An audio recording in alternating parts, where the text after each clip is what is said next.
Hi there!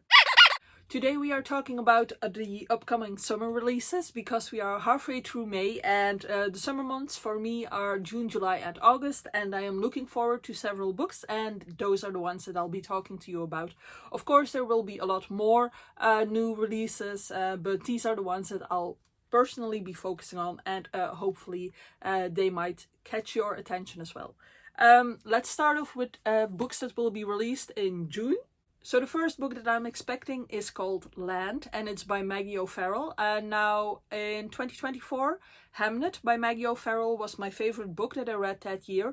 And by now I have of course seen the movie adaptation as well, which is also absolutely wonderful. And I figured that I would be reading a lot more by her, but I haven't really yet.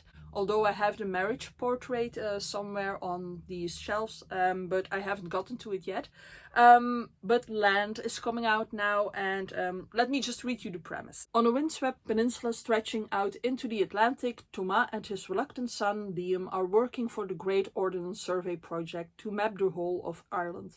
The year is 1865, and in a country not long since ravaged and emptied by the Great Hunger, the task is not an easy one. Thomas, however, is determined that his maps will be a record of the disaster. The British soldiers in charge are due to arrive any day, expecting the work to be completed, but Thomas is sent off course by an unsettling encounter in a copse. His life and those of his family will never be the same again. Liam is terrified by the sudden change in his taciturn father. What was it that caused such cracks to open in Thomas, and how is Liam, aged only 10, going to finish the mapping and get them both home? I'm interested in this one because it is about a piece of history that I don't really know a lot about, which is like the Great Famine in Ireland.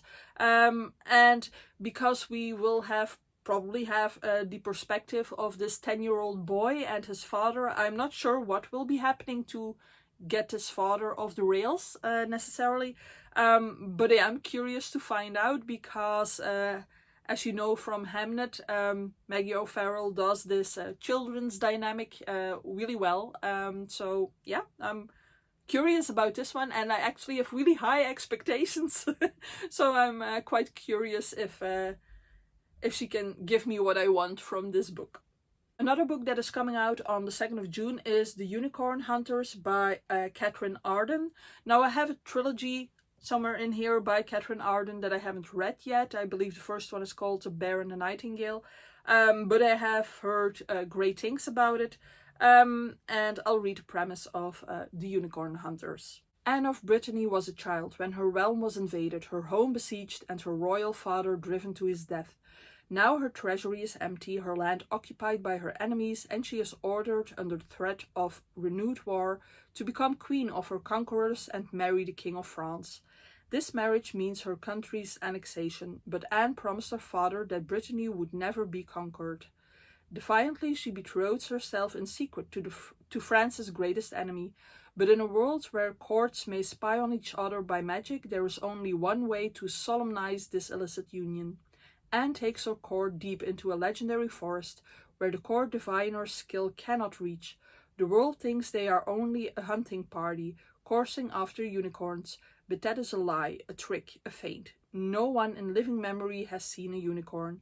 All Anne wants is this secret wedding, which is her only hope of salvation. It seems exciting, it seems like a fairy tale, but I hope that it gives me a bit of an edge. I love the fairy tale vibes when they are a bit more edgy or when the stakes are really high, but I would also love for this to have a lot of magic in it. I am hoping for a real unicorn maybe in there. So yeah, I am looking forward to this. On the 9th of June, I'm expecting Obstetrics by Naomi Kritzer. Dr. Liz has just been acquitted for performing the last abortion in North Dakota when she's kidnapped. They are not just any kidnappers, but a fundamentalist cult deep in the rural West, without respect for law or decency, and in desperate need of an OBGYN. Guarded, isolated, without access to the outside world, Liz nevertheless is treated with respect as the only doctor in the compound, but she is very aware of what happened to the last obstetrician they kidnapped. She must escape and bring her help to the girls trapped at the compound, if it's the last thing she does. So this is set up as a horror science fiction-y kind of book. It gave me a bit of a dystopian feeling. I am expecting things to be, well, wrong and different in this book. And yeah, it seemed like a setup for something that would be either very good or, on the other hand, maybe very bad. But I'm willing to discover which one it is. Moving into July, the first book I want to talk about is coming out on the 7th of July, and it is the 6th volume in the Heartstopper series. I absolutely adore the Heartstopper series. I love both the graphic novels and the show because we love watching that here, because it's so warm and cozy, and it's just really, well, cute to watch. Now in the 6th and I believe the final volume, we are going into Nick preparing to leave for college. And I suppose that they are going to figure out how this relationship between Nick and Charlie is going to work when Nick is off to college. So yeah, looking forward to being embraced by these boys again, and seeing how they cope with growing up. The next one is also coming out on the 7th, and it is Where Lost Girls Go by Cody Keplinger. This is marketed as a young adult mystery, and it goes like this. There are many reasons why 6 girls have ended up living with Saul in a cabin deep in the Kentucky woods. But the girls don't talk about what has brought them each here or who they were before. They have become sisters and are grateful to have a place to call home. Iris knows she owes everything to Saul. He has promised to keep them safe from their pasts. All he asks in return is for their loyalty, which Iris freely gives. When her sisters and Saul as her family, she feels happier than she has in a long time, until a new girl arrives and everything changes. Saul dubs her Rose, and the sisters are quick to welcome her. Iris is drawn to Rose, but as they grow closer, Rose has Iris questioning things about this life in the woods. When Saul notices, he challenges Iris to prove her commitment to their family. Her sisters tell her that she should be willing to do anything for the man who saved her. But with each new ask, Iris realizes there is more to Saul and her sisters than she knows, and some secrets should stay buried deep. It seemed exciting, and I was curious to like the cultish aspect of this and the possibly more thrillery style this is going in. Yeah, it just caught my attention, and I cannot really define for what reason, but I do think that it would make for a great summer read. Also on the 7th of July, there will be the release of We Were Forbidden by Jacqueline Hartman. Now, by Jacqueline Hartman, I also have a book on these shelves, which is I Who Have Never Known Men, which is a book that I actually really want to read, but haven't gotten around to yet. And I have heard really good things about that one. So I'm also expecting We Were Forbidden to be a really good book. The premise is as follows.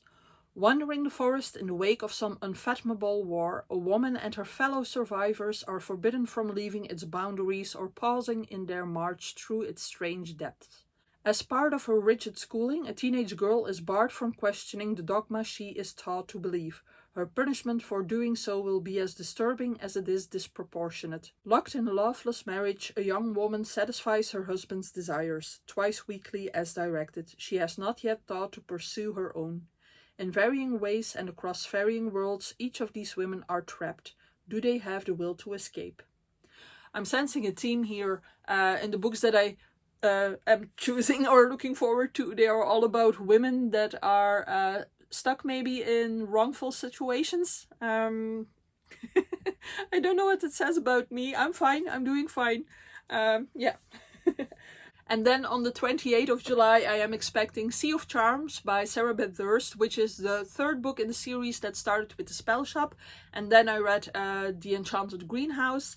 And now Sea of Charms will arrive. And I think this is the final one. I think it will be a trilogy. I'm not too sure, because this universe that she has created has a lot of success. And I'm enjoying these books. I have found that I am not really a fan of like cozy fantasy, but this one is like the exception on that rule. I have very much enjoyed both of the previous books, so I'm looking forward to Sea of Charms, although seafaring stories are usually not really my cup of tea. So I am very curious how she is going to tackle this one. Let me read you the premise. Marin is a supply runner with her own boat that she sails from island to island, delivering whatever anyone will pay for her to deliver. Letters, flour, even the occasional enchanted lemur. Lemur, the animal. It's a lonely life, but it's hers, and she wouldn't trade the freedom of the sea for anything. Her only companion is a sea serpent, Perry, whom she saved from a fisher folk's net. One day she sails to Elysium and discovers the city is on fire. There has been a revolution and the empire has fallen. Marin, with Perry, begins transporting refugees, finding them new homes where they can start over. One such refugee is Dex, a composer who refuses to leave behind his instruments, no matter how much she tries to emphasize the gravity of the situation. Intrigued by his stubbornness, his passion for stories, and his charming smile, Marin discovers perhaps she isn't saving him. Maybe it's the other way around. Okay, I'm happy about this. We actually got to know Marin in the first two books. She is a returning character. So I'm happy for her to get her own book in which she can be the star. Yeah, I'm looking forward to the coziness of this. And especially in summer. I think this is definitely a summer read.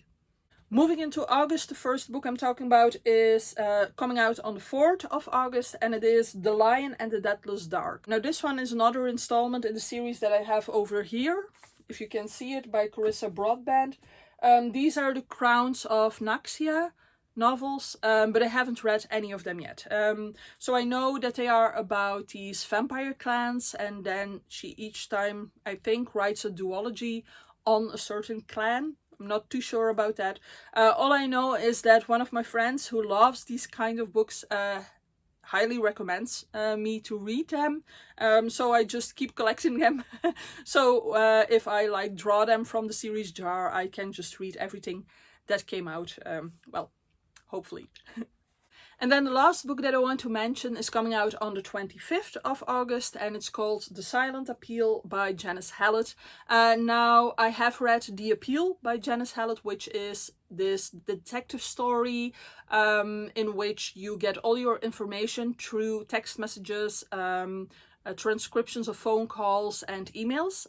So there is no prose, like simply written out text, and it's really interesting. And in The Appeal we were following this theater group, like this amateur theater group of people in this town who come together and prepare a play, and there is all this animosity, hidden animosity between them, and all this background between them. And I really liked The Appeal. I enjoyed that one a lot. There was also like a Christmas special, The Christmas Appeal, which I also read, which was also a lot of fun because I knew the characters already. And now I'm looking forward to The Silent Appeal because once again we will be back with this theater group, and I'm looking forward to murder once more and trying to figure it out in this really particular way with all these different types of media. So yeah, that's what I'm looking forward to this summer. Are there any books that I missed? Any books that you would recommend when they are released? And if any of these sparked your fancy, please let me know as well. And I hope to see you soon in another video. Bye!